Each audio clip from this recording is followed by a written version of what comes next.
Welcome back to DIY Boomers. Today we'll take a brief look at unboxing and setting up the DeWalt 735X 13-inch thickness planer. Generally thought of as one of the best, if not the best, thickness planers for small workspaces. Larger than the lunchbox style planers, but still just small enough to move around in a small workspace. Although at just under 100 pounds, you're going to want to be moving it around as little as possible. The only difference between the 735 and the 735X is that the 735X comes with the infeed and outfeed tables and an extra set of blades. So let's get started. We'll talk briefly about the features and how the infeed and outfeed tables can affect blade snipe. We'll also take a look at the wood chip and dust collection method that I decided on using.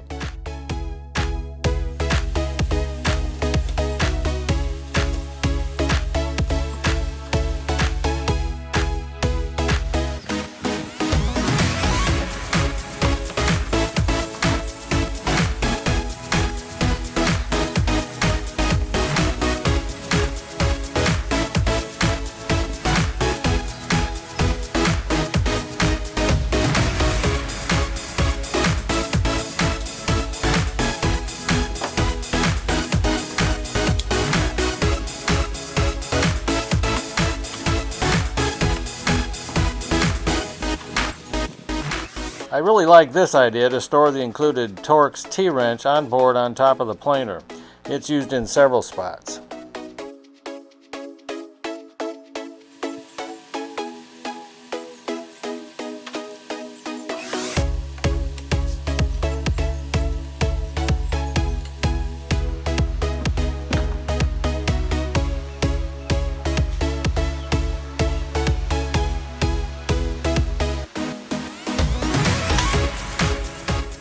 The on-off switch is convenient for a quick shutoff with this large red switch paddle.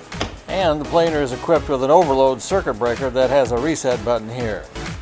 The 2-speed selector allows for initial dimensioning and a very smooth final cut.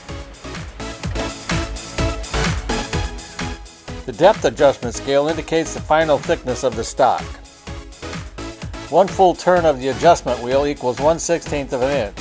Half a turn is 1/32 of an inch, and so on. The depth adjustment scale can be calibrated with the slotted adjustment screws. Just be mindful to read the scale at a consistent viewing angle, as the indicator sits out in front of the scale a little bit.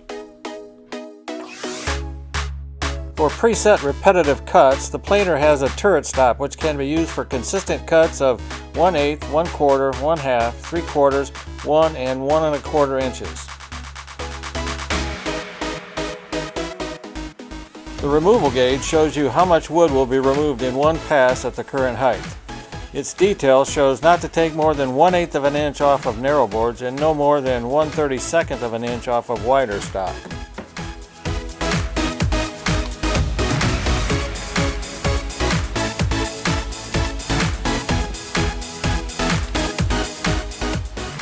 Taking a look inside, the first thing you notice is this safety feature that prevents the planer from starting up when the cover has been removed. Of course, you should always unplug the machine before working on it. Attached to the planer's motor is this powerful fan-assisted chip ejection blower.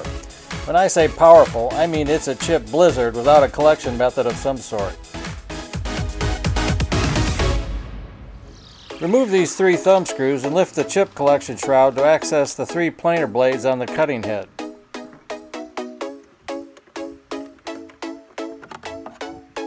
The blades are held in place with blade holders and Torx head screws. After removing the screws, flip the torque wrench upside down. It has earth magnets so you can remove the blade holders and blades without touching the sharp blades. By the way, these blades are double-sided. You can turn them around after the first side is worn in order to use the sharp unused edge.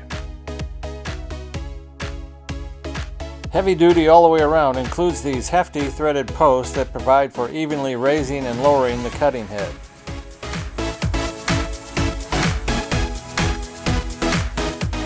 Here you see a portion of the chain-driven pulley system that drives the gears on the threaded posts, which also have an auto lock to keep the cutting head in place when planing.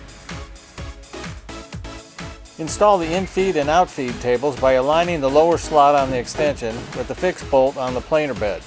then pushing the spring-loaded bolt in on the planer base while sliding the top hole on the extension over the bolt as it snaps in place.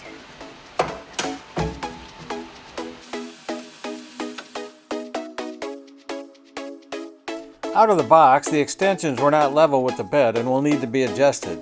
As you can see here, the outside edges are higher than the bed, which creates a gap over the bed. You can adjust these extensions with these slotted screws located on both sides of the extensions, front and rear.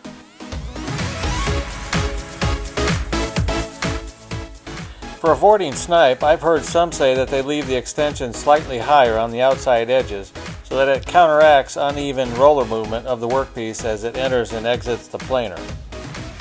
I tend to align with the opinion that this could do more harm than good. Going back to this gap caused by the elevated outer edges on the extensions, a workpiece entering the area of the cutting head will be riding the bottom of the planer base as it's being cut. As the wood continues its path from the planer base to the outfeed extension, the wood has now lifted up off the planer base, which would cause more material to be cut away. This could actually result in a gradual cupping of the wood from one end to the other. Now, I'm sure the technique used has a minimal rise on the outside edges, but it concerns me nonetheless. So I intend on completely leveling the extensions with the planer base and looking for other methods to eliminate snipe if it becomes a problem. And finally, here's the method I'm using for chip and dust collection since I don't have a dedicated collection system in my garage. A 4-inch rubber coupling and a rigid 90-degree elbow to direct the 4-inch flex hose away from the planer's outfeed table, all held in place with 4-inch thumb screw hose clamps. The collection bag is a Powertec 1 micron ultra-thick polyester felt bag that measures 24 inches by 14 inches. It has a clear window to view chip levels and a bottom zipper for chip removal. I'll put a link to it down in the description. Once I get a mobile bench built for the planer, I'll set up the collection bag more permanently. So that's a brief look at the DeWalt 735X. Thanks for watching. Don't forget to give it a like and hit that subscribe button. We'll see you next time.